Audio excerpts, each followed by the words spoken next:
तो अब हम देखने जा रहे हैं 16 से लेकर के 30 तक के सॉल्यूशन। तो 16th प्रॉब्लम कह रहा है the displacement x of a particle at instant when velocity v is given by √3x + 16 its acceleration and initial velocity. So we have to find out acceleration and initial velocity. तो method is तो v equals to √3x + 16। तो आप सबसे पहले देखो v x के function में है, तो हम एक्सेलरेशन निकालने के लिए dv/dt नहीं यूज़ कर सकते, we have to use v dv/dx। और मैंने आपको बताया भी हुआ है कि v dv/dx आप जब भी यूज़ करो तो पहले स्क्वायरिंग कर लो, हमेशा कैलकुलेशन आसान रहेगी। तो फर्स्ट ऑफ ऑल हम इसका स्क्वायरिंग कर लेते हैं। तो v² इक्वल्स टू 3x + 16 और अब हम डायरेक्ट इसको डिफरेंशिएट कर देते हैं विद रिस्पेक्ट टू x। तो ये बन जाएगा 2v dv/dx इक्वल्स टू, और यहाँ डिफरेंशिएशन में बचेगा 3। तो this v dv/dx becomes a acceleration equals to 3/2। तो एक्सेलरेशन की वैल्यू हमारे पास आ गई 3/2, but we have to find out initial velocity also. तो इनिशियल के लिए हम x की जगह 0 डाल देते हैं। तो velocity at x equals to 0, this becomes root के अंदर 16 which becomes 4 metre per second. तो final answer is 3/2 metre per second square and 4 metre per second. तो ऑप्शन नंबर ए इसका करेक्ट आंसर हो गया। नेक्स्ट प्रॉब्लम हम देखते हैं 17th प्रॉब्लम में ये है 3 persons PQR of same mass travels with same speed u such that each one faces the other always। तो ये जो 3 पार्टिकल्स हैं या 3 पर्सन हैं, इनको हमेशा एक दूसरे को फेस करना है, मतलब इनको एक दूसरे को चेस करते रहना है। What we have to do, we have to find out after how much time will they meet each other. तो इसका प्रोसेस बड़ा सिंपल है, रिलेटिव मोशन का एक अच्छा क्वेश्चन है ये। तरीका ये कि ये 3 पर्सन्स हैं और ये इसको चेस कर रहा है, ये इसको चेस कर रहा है, ये इसको चेस कर रहा है विद सेम स्पीड यू। ठीक है, स्पीड इनकी सेम है। अब क्या होगा, थोड़ी देर बाद जब ये पर्सन यहाँ पहुँचेगा, ये यहाँ पहुँचेगा एंड ये पर्सन यहाँ पहुँचेगा, तो इसका डायरेक्शन चेंज हो जाएगा। ये इस तरफ चेस करने के लिए स्टार्ट करेगा, ये इधर चेस करने के लिए, एंड सिमिलरली ये इधर चेस करने के लिए। फिर इस तरीके से कंटिन्यूसली इनके डायरेक्शन बदलेंगे, तो विद रिस्पेक्ट टू ग्राउंड इनका पाथ कुछ ऐसा दिखाई देगा और जाकर के सेंट्रॉइड पर मर्ज हो जाएंगे। तो अब हमें क्या करना है, इसकी लेंथ क्वेश्चन के ऑप्शन में देखोगे तो डी हमें मिल जाएगी। तो अब करना क्या है, we have to find out कितने टाइम बाद जाकर के ये एक जगह पर मिले। तो मेथड इज आप किसी भी 2 पार्टिकल को ले लो और इनकी लाइन ऑफ अप्रोच हो गई, सेपरेशन इनके बीच का डी हो गया, ये इधर यू से चला एंड ये इधर यू से चला, ये एंगल हो गया 60 डिग्री। इक्विलेटरल ट्रायंगल होने से सबसे पहले इसके कंपोनेंट कर लो और फिर रिलेटिव ऑब्जर्वेशन। कंपोनेंट करोगे तो u cos 60 which becomes u/2 और इधर आ जाएगा u sin 60 u √3/2। अब आप किसी भी एक पार्टिकल के ऊपर बैठ जाओ। तो रिलेटिव ऑब्जर्वेशन कर लेते हैं, इस पार्टिकल के ऊपर बैठते हैं तो इसकी वेलोसिटी इसको ट्रांसफर हो जाएगी अपोजिट डायरेक्शन में, तो ये u इसमें ऐड हो जाएगा विच बिकम्स 3u/2।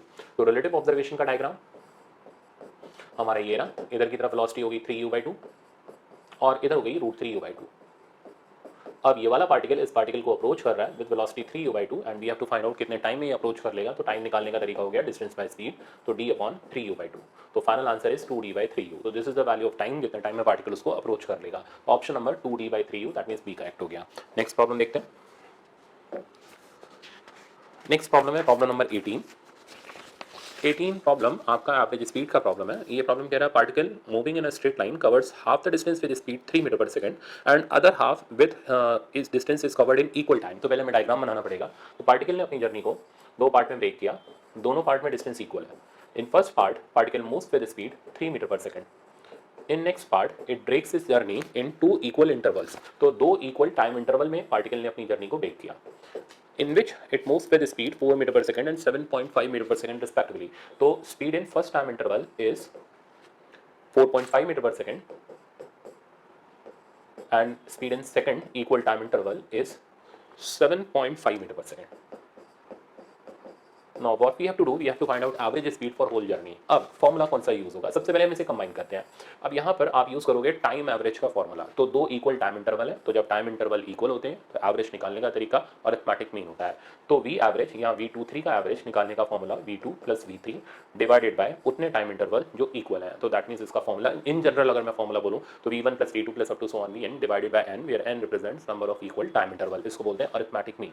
तो v23 हमारे पास आ गया, आप इसको सम करो तो ये बन जाएगा 7 और 4 11 और 0.5 that means 12 divided by 2 which is 6 metre per second. तो अब हमें ये पता चल गया in second part it moves with on an average with speed 6 metre per second. तो हमारा फाइनल डायग्राम अब ये है कि पार्टिकल ने अपनी जर्नी को 2 इक्वल पार्ट में ब्रेक किया था and in first part it moves with speed 3 metre per second while in second part it moves with speed 6 metre per second. Now we have to combine now according to equal parts, यानी equal distance वाले फॉर्मूले को अब हमें apply करना है। और equal parts में जब पार्टिकल अपनी जर्नी को ब्रेक करता है तो फॉर्मूला हार्मोनिक मीन का हो जाता है और वो फॉर्मूला होता है ये average equals to number of part 2 है डिवाइडेड बाय 1/v1 + 1/v23। अब बस आप वैल्यू सब्स्टिट्यूट करो, आपका आंसर आ जाएगा। तो 2 divided by 1/v1 which is 1/3 plus 1/6, LCM लेके सॉल्व करोगे ये 1/2 मिलेगा, फाइनल आंसर आ गया 4 मीटर पर सेकंड। तो पूरी जर्नी की average speed 4 metre per second हो गई। ऑप्शन नंबर ए करेक्ट हो गया। नेक्स्ट प्रॉब्लम लेते हैं, 19 नंबर प्रॉब्लम। ये बोल रहा है a body freely falling from rest has velocity v after it falls through height h। तो h हाइट फॉल करने के बाद उसकी स्पीड v हो जाती है। The distance it has to fall down for its velocity to become double. तो double velocity करने के लिए कितना डिस्टेंस बॉडी को फॉल कराना पड़ेगा? सिंपल प्रॉब्लम है। तो h डिस्टेंस फॉल करती है तो उसकी स्पीड v हो जाती है, and how much distance it has to cover such that its speed gets doubled. तो इसमें हम यूज कर लेते हैं थर्ड इक्वेशन। तो थर्ड इक्वेशन आप यूज करोगे तो v square equals to u square plus 2as with proper sign put करना। वी का साइन नेगेटिव है बट स्क्वायर होकर के पॉजिटिव हो जाएगा। तो वी स्क्वायर यू हो गया 0 प्लस 2, ए की जगह बेटा आ गया माइनस जी एंड एस की जगह आ गया माइनस एच। तो फाइनली हमारी इक्वेशन आ गई v square equals to 2gh। ये तो होगी फर्स्ट पार्ट की इक्वेशन। सेकंड की बना लो तो अब वी की जगह 2b आ जाएगा, that means 4v square equals to 2gd। दोनों को डिवाइड कर लेते हैं तो 4/1 equals to d/h, and d की वैल्यू हमारे पास आ गई 4h। दैट मीन्स 4 टाइम्स उसको वो डिस्टेंस फॉल करना पड़ेगा, तब जाकर के उसकी स्पीड डबल होगी। ये आप डायरेक्ट भी कर सकते हो। डायरेक्ट तरीका ये रहेगा v square proportional to S है, ठीक है ना। तो स्पीड डबल करने के लिए डिस्टेंस 4 टाइम्स होगा। ये इसका सिंगल वन लाइनर सोल्यूशन हो गया। ये तब करना जब आप परफेक्ट हो जाओ, ठीक है ना। अदरवाइज आप इस तरीके से करो। नेक्स्ट प्रॉब्लम, तो इसका आंसर हो गया हमारा बी करेक्ट। नेक्स्ट है 20th नंबर प्रॉब्लम। ये बोला है if velocity of car is increase by 20% then the minimum distance in which car can be stopped is increase by. तो स्टॉपिंग डिस्टेंस, तो आप ये कार और स्टॉपिंग डिस्टेंस का पहले एक बार फटाफट से कंसेप्ट सीख लो। तो मान लो कार यू की वेलोसिटी से मूव कर रही थी और यहाँ जाकर के वो स्टॉप होती है। रिटार्डेशन आप ए ले लो, डिस्टेंस आप एस ले लो। तो थर्ड इक्वेशन लगा करके आप इक्वेशन बनाओगे तो आपका अब इक्वेशन बन जाएगा you square equals to 2as। ये मैंने फाइनली डायरेक्ट रिजल्ट लिख दिया। तो यहाँ से पता चल रहा है कि इनिशियल वेलोसिटी का square is proportional to s, ठीक है। अब स्पीड को डबल किया जा रहा है तो स्टॉपिंग डिस्टेंस कितने परसेंट से चेंज होगा हमें वो पता करना है। डबल नहीं, सॉरी 20% से स्पीड को इंक्रीज कराया जा रहा है। तो फर्स्ट इक्वेशन तो हमारी ये बन गई। ये तब के लिए जब स्पीड u थी, स्टॉपिंग डिस्टेंस s था, या u1 और s1 ले लो, चलो ठीक है चल जाएगा ऐसे भी। नेक्स्ट इक्वेशन लेते हैं। नेक्स्ट इक्वेशन में अब हम फाइनल जो नई वेलोसिटी है वो 20% से इंक्रीज करा देते हैं। तो 20%, 20/100 of u, this thing becomes 6u/5। तो अब जो नई इक्वेशन बनेगी वो बनेगी 36u square by 25 is proportional to s2। तो परसेंटेज इंक्रीज इन डिस्टेंस, तो इसे निकालने का तरीका हो गया final minus initial by initial into 100। तो रिजल्ट आया हमारे पास s2 की जगह आ गया 36/25, यू स्क्वायर कैंसिल हो जाएगा। तो 36/25 -1 बाय 1 इंटू 100। तो रिजल्ट आ गया 11/25 इंटू 100 और फाइनल आंसर आ गया 44%। तो डिस्टेंस 44% से इंक्रीज होगा। अगर आप स्पीड को 20% से इंक्रीज करा देते हो तो उसका स्टॉपिंग डिस्टेंस 44% से इंक्रीज हो जाएगा। ऑप्शन नंबर ए करेक्ट हो जाएगा। नेक्स्ट प्रॉब्लम देखते हैं। नेक्स्ट प्रॉब्लम है 21। ये काफ़ी अच्छा प्रॉब्लम है। इस प्रॉब्लम को आप इंपॉर्टेंट लिख लो और इसका रिजल्ट ये स्टैंडर्ड है, इसको आप एज इट इज याद रख लेना, ठीक है ना, क्योंकि मैं प्रूव कर रहा हूँ, आपको एग्जाम में प्रूव नहीं करना। तो ये बोला stone dropped from a balloon which is at height h reaches ground after time t सेकंड। तो एक बलून है, यहाँ से एक स्टोन को ड्रॉप किया जाता है। h हाइट पर ये बलून है और ये स्टोन ग्राउंड पर आफ्टर टाइम t पहुँचना है। तो इक्वेशन बन गई हमारी, फ्री फॉल की इक्वेशन है, डायरेक्ट लिख लेते हैं h equals to half gt square. ये फर्स्ट इक्वेशन हो गई। अब बोल रहा है कि from the same balloon 2 stones are thrown, one upward and other downward with same velocity u, ठीक है ना। They reaches ground after t1 and t2, then relation between t1 and t2 is. तो नेक्स्ट है, अब इस balloon से एक stone को ऊपर u से फेंका जाता है एंड सेम h हाइट नीचे ये पहुंचता है आफ्टर टाइम t1। तो हम इसकी इक्वेशन बना लेते हैं। सेकंड इक्वेशन लगा रहे हैं, डिस्प्लेसमेंट हो गया -h, u हो गया प्लस u, टाइम हो गया t1, ठीक है ना। ये मैंने आपको ऑलरेडी बता दिया साइन कन्वेंशन कैसे लेने, -हाफ t1 स्क्वायर। तो ये होगी हमारी सेकंड इक्वेशन। अब थर्ड, इसी बलून से स्टोन को नीचे थ्रो कर देते हैं। तो इसी बलून से स्टोन को नीचे थ्रो कर देते हैं विद वेलोसिटी u, ओके, और h हाइट नीचे वो आकर के गिरता है आफ्टर टाइम t2। तो नेक्स्ट इक्वेशन बनी, डिस्प्लेसमेंट हो गया -h, initial velocity -u, t2 -half gt2 square. ये होगी थर्ड इक्वेशन। अब करना क्या, हमें t1 और t2 का रिलेशन बनाना है। अब इसे बनाने का तरीका क्या है, इन दोनों इक्वेशनों से u को पहले एलिमिनेट करते हैं। उसका मेथड ये है कि हम इस इक्वेशन को t2 से मल्टीप्लाई करेंगे और इस इक्वेशन को t1 से, और दोनों को हम ऐड कर देंगे। तो इसलिए मैंने बोला आप इस प्रॉब्लम का रिजल्ट याद रख लेना, तो आपको ये काफ़ी हेल्प करेगा, ठीक है। तो हम इस इक्वेशन को t2 से मल्टीप्लाई करते हैं। तो -h t2 u t1 t2 -half g t1 square t2, okay. And second equation को t1 से मल्टीप्लाई करते हैं। तो -h t1 minus u T1 T2 minus half g T2 square times T1। अब दोनों को ऐड कर दो, यू का डाटा कैंसिल हो गया, यहाँ पर ये T1 था, इधर से कॉमन मिल गया minus H T1 plus T2 और इधर से कॉमन हो गया माइनस हाफ जी T1 T2 times T1 plus T2। अब आप देखो ज़्यादातर चीज़ें कैंसिल आउट हो गई, ये गया, एच की वैल्यू आ गई हाफ जी T1 T2। अब आप इन दोनों इक्वेशनों को कंपेयर कर दो तो हमारे पास रिजल्ट आ जाएगा, दोनों को कंपेयर करते ही T square equals to T1 T2 और टी की वैल्यू आ जाएगी अंडर रूट T1 T2। तो इसको आप ऐसे याद रख सकते हो कि ड्रॉप किया जाने वाला टाइम, बाकी जो दोनों टाइम है थ्रो किए जाने वाले, एक ऊपर थ्रो किया जाने वाला और एक नीचे थ्रो किया जाने वाला का ये ज्योमेट्रिक मीन है। तो ठीक है ना, तो ड्रॉप किया जाने वाला टाइम थ्रो किए जाने वाले टाइम्स का ज्योमेट्रिक मीन है। तो under root T1 T2 is equals to T, this is the final answer of this question और इस हिसाब से ऑप्शन नंबर आपका सी करेक्ट हो गया। तो ये काफी अच्छा लेंदी और एग्जाम में फंसने वाला प्रॉब्लम है, तो आप इसका रिजल्ट डायरेक्ट याद रखना। नेक्स्ट प्रॉब्लम पर चलते हैं। नेक्स्ट है 22 नंबर प्रॉब्लम। ये भी अच्छा प्रॉब्लम है और इसको भी आप इंपॉर्टेंट लिख लो, ये भी आपको बहुत सारी जगह पर मिलेगा, वीडियो लेक्चर्स के अंदर मिलेगा मेरे, ठीक है ना, आपको ये थ्योरी मैंने जो पढ़ाई है उसके अंदर मिलेगा, तो आपको ये तकरीब किसी भी कोचिंग का टेस्ट होगा उसके अंदर भी मिलेगा। तो ये प्रॉब्लम काफी इंपॉर्टेंट है, आप इसको इंपॉर्टेंट लिखो। तो देखो अब इसका सोल्यूशन, सबसे पहले ए क्या होता है, ए हो गया v d v by d x, ठीक है ना। यहां से हमारे पास v की हम इक्वेशन डाल देंगे, स्ट्रेट लाइन की इक्वेशन है, dv बाई dx इस लाइन का स्लोप हो गया, ठीक है ना। तो हमें दो चीजें करनी है, इक्वेशन और स्लोप को मल्टीप्लाई करना है। v की ये इक्वेशन इसके हिसाब से देखोगे तो y equals to m, slope निकाल लो, स्लोप हो गया इसका tan थीटा और नेगेटिव साइन आ जाएगा क्योंकि डिक्रीजिंग स्ट्रेट लाइन है और स्लोप की वैल्यू होगी minus we not by x naught, तो minus we not by x not into x plus C, C हो गया y intercept which is V naught, ये हो गई equation according to y equals to M X plus C, ठीक है ना। अब v की इक्वेशन तो हमारे पास आ गई, dv बाई dx यानी स्लोप, वो हम ऑलरेडी जानते हैं, दोनों को मल्टीप्लाई करते हैं, तो v की इक्वेशन होगी minus we not by x not into x plus v not times minus of v not by x not. अब आप इसको ओपन करो और इसको अंदर ले जाओ, तो a equals to plus v not square by x not square times x और ये यहाँ मल्टीप्लाई होगा minus we not square by x not. अब आप चेक करो a और x की अभी भी लीनियर इक्वेशन है, दैट मीन्स स्ट्रेट लाइन है, तो y ये इसका m हो गया और ये इसका c हो गया, तो y इंटरसेप्ट नेगेटिव है, स्लोप पॉजिटिव हो गया और इक्वेशन स्ट्रेट लाइन की हो गई। तो अब चेक करते हैं, तो ये तो नेगेटिव स्लोप है, ये यहाँ पर स्लोप ही जीरो हो गया, यहाँ पर हमारे पास ये जो स्लोप है ये नेगेटिव स्लोप है, y इंटरसेप्ट भी नेगेटिव है, ठीक है ना, पर हमें स्लोप पॉजिटिव चाहिए और y इंटरसेप्ट नेगेटिव, तो इसकी जो इक्वेशन बैठेगी slope positive y intercept negative, that means option number A इसका करेक्ट आंसर हो गया। तो मेरे ख्याल से आपको vx का ax में कन्वर्जन समझ आ गया होगा। नेक्स्ट प्रॉब्लम लेते हैं 23rd। ये प्रॉब्लम कह रहा है, ये एक सिंपल कंसेप्चुअल प्रॉब्लम है, एनसीईआरटी में भी आपको मिलेगा। ये प्रॉब्लम कह रहा है कि which of the following VT graph one represents one dimensional motion. तो बड़ी सिंपल सी कंडीशन है, देखो बेटा, पार्टिकल एक ही टाइम पे बहुत सारी जगह पर नहीं हो सकता और टाइम कभी नेगेटिव नहीं हो सकता। तो अगर आप यहाँ पर एक स्ट्रेट लाइन खींचो तो आपको दिख रहा है कि एक पर्टिकुलर टाइम पर पार्टिकल की दो वेलोसिटी है, वो पॉसिबल नहीं है, इसलिए पहला ग्राफ नॉट पॉसिबल। दूसरा ग्राफ एक्स टी ग्राफ है, अब इसमें पहले वेलोसिटी हमारे पास स्लोप देखो पॉजिटिव है, फिर वेलोसिटी हमारे पास नेगेटिव है, दैट मींस ये पॉसिबल है। ये वीटी ग्राफ है और अगेन इसमें टाइम नेगेटिव है, इसलिए ये ग्राफ पॉसिबल नहीं है। ये ग्राफ इसलिए पॉसिबल नहीं है, पार्टिकल एक ही पोजीशन पर दो टाइम पर है, तो ये वाला इसलिए पॉसिबल नहीं है। तो ध्यान रखना, पार्टिकल एक टाइम पर दो जगह नहीं हो सकता, ठीक है ना, पॉसिबल नहीं है। हाँ, जब तक डुप्लीकेट्स ना हो, डुप्लीकेट हम यहाँ लेते हुए नहीं चल रहे, ठीक है ना, जुड़वा नहीं ले रहे, तो यहाँ पर पार्टिकल एक टाइम पर एक ही जगह पर होगा, तो एक टाइम पर एक ही जगह पर होना चाहिए और प्लस टाइम नेगेटिव नहीं होना चाहिए, इसलिए ये तीन ऑप्शन तो गए, तो एक ही ऑप्शन बचा बी वाला। Next problem 24। ये बोला ball drop from 9th story of a multi storeyed building reaches ground in 3 second. In the first second of its free fall, it passes through n stories where n is equals to।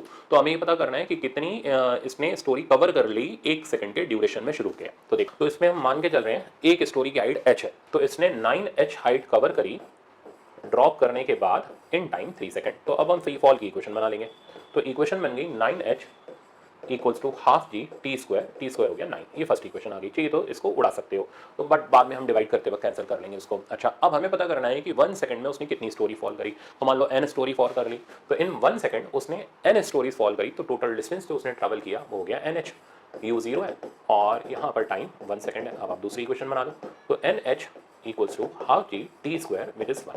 अब दोनों equation को, ये हो गई second equation, दोनों equations को हम divide कर लेते हैं। तो डिवाइड करने पर h से h कैंसिल हो जाएगा, हाफ जी कैंसिल हो जाएगा, यहाँ पर बचेगा हमारे पास n/9 इक्वल्स टू 1/9, 9 से 9 भी कैंसिल हो गया, तो n इक्वल्स टू 1। यानी इस 1 सेकंड के ड्यूरेशन में इसने एक स्टोरी को क्रॉस किया है, पर 3 सेकंड के ड्यूरेशन में इसने 9 स्टोरीज को क्रॉस किया। ये आपके लिए एक अच्छा सा सवाल, छोटा सिंपल सा सवाल रहा, ठीक है ना। अब ऑप्शन नंबर इस हिसाब से हमारा फर्स्ट करेक्ट हो गया। नेक्स्ट प्रॉब्लम देखें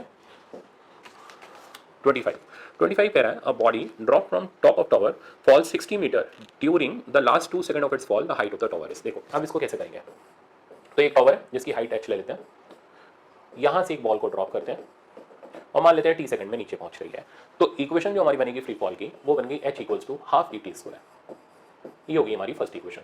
अब वो बोल रहा है कि लास्ट के 2 सेकंड में वो 60 मीटर का डिस्टेंस फॉल करती है, तो लास्ट का 2 सेकंड, तो ये हो गया ड्यूरेशन ऑफ 2 सेकंड, लास्ट के 2 सेकंड में जो उसने डिस्टेंस कवर किया वो हो गया 60 मीटर। हम इसके लिए इक्वेशन नहीं बना सकते s is equal to u t plus half t square, कारण कि हमें यहाँ की वेलोसिटी नहीं पता, तो इस इंटरवल के लिए ये वेलोसिटी इनिशियल वेलोसिटी का काम करेगी, पर वो हमें पता नहीं है, तो बेटर है हम इसके लिए इक्वेशन बनाएं। तो इसके लिए अब h की वैल्यू हो जाएगी, ये जो डिस्टेंस हो जाएगा h माइनस 60 हो जाएगा, एंड टाइम जो इसको लग रहा है वो 2 सेकंड नहीं, अब ये पूरा t है, इतना 2 है, तो ये टाइम हो गया t माइनस 2।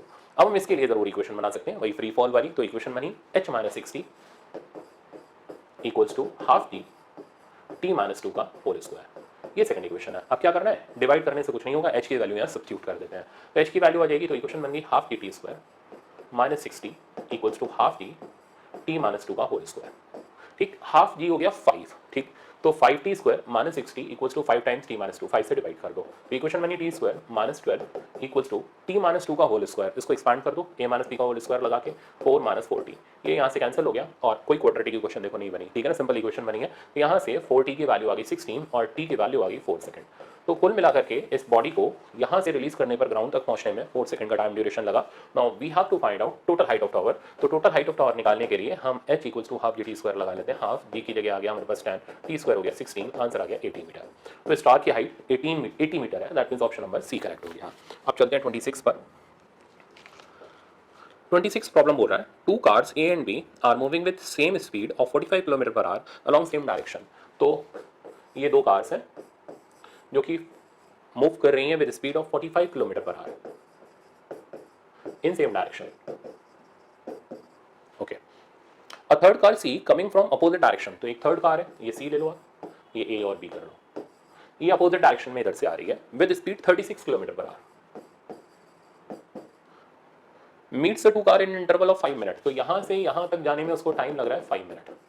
5 मिनट को अगर आप आर में कन्वर्ट करोगे तो 5/60 हो जाएगा, दैट मीन्स 1/12 हो जाएगा, तो 1/12 आर इसको मीट करने में लगा। Okay, now we have to find out separation का डिस्टेंस बिटवीन, तो बहुत आसान सा प्रॉब्लम है, रिलेटिव ऑब्जर्वेशन कर लो, तो जैसे ही बैठ के देखोगे तो वी रिलेटिव यानी रिलेटिव वेलोसिटी हो जाएगी इन दोनों का सम, तो ये हमारे पास आ जाएगा 11 और 4 3 7 और 1 8, 81 kilometre per our.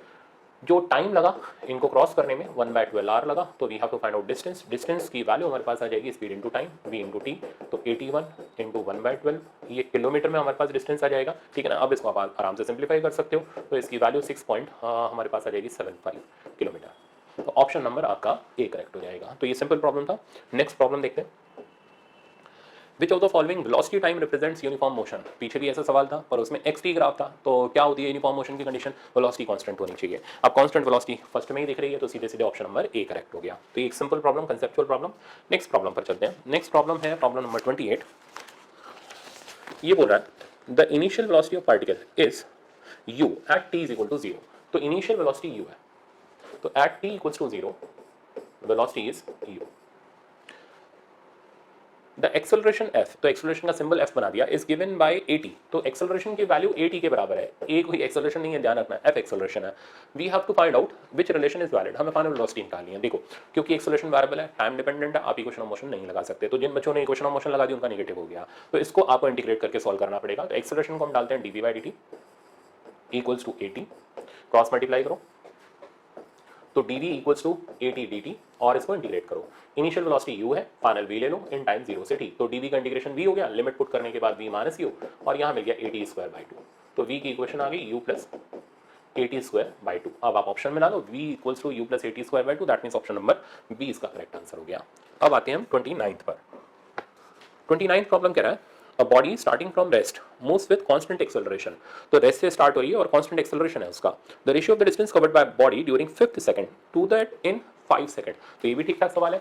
5th second का मतलब हुआ 4 सेकंड से 5 सेकंड के बीच के इंटरवल का डिस्टेंस, ठीक है ना, और 5 सेकंड तो शुरू से 5 सेकंड। तो अब कैसे लगाएंगे, तो एक में तो एस एन एफ यानी एन एस सेकंड की इक्वेशन लगाई, you plus half A 2n minus 1, तो डिस्टेंस इन 5th सेकंड हमारे पास आ गया, यू रेस्ट से इधर रखा है तो 0 हो गया, प्लस हाफ ए 2n माइनस 1, तो 5 to 10 माइनस 1, दैट मीन्स ये बना 9। तो this is the value of distance covered in 5th second.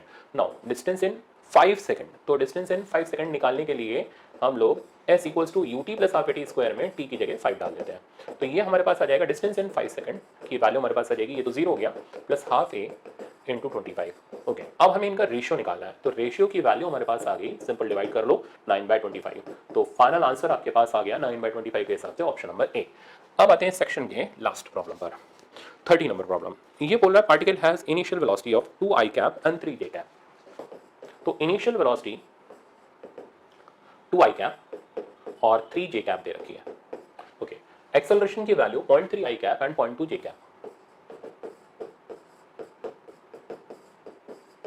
अब करना क्या है, we have to find out magnitude of velocity after 10 second. तो देखो इस तरीके का क्वेश्चन भी मेडिकल एग्जाम में बहुत आ जाता है, तो आप इसको भी अच्छी तरीके से, है आसान बट वेक्टर फॉर्म जरूर पूछ लेता है वो, तो ठीक है आप इसको इंपॉर्टेंट लिखो और ये प्रॉब्लम आपको छोड़ के नहीं आना है अगर एग्जाम में आए तो। V equals to U plus A T लगाया, सॉल्व करते हैं। यू की जगह हमारे पास हो गया 2i प्लस 3j, ए की जगह बेटा हमारे पास आ गया 0.3i plus 0.2j, times T की जगह हमारे पास हो गया, टाइम हमें दे रखा है 10 सेकंड, तो फाइनली ये बन गया 2i plus 3j plus 3i plus 2j। बस अब आप इनको ऐड कर लो, तो 5i प्लस 5j। मैग्नीट्यूड चाहिए आपको, तो v का मैग्नीट्यूड मॉड ले लो, आंसर आ जाएगा 5√2 मीटर पर सेकंड। तो ऑप्शन नंबर हमारे पास बी करेक्ट हो गया। तो ये थे आपके 16 से 30 तक के सॉल्यूशन। अब आप देखना लास्ट सेक्शन इसका, जिसमें आपको मिलेंगे 31 से 45। Thank you so much.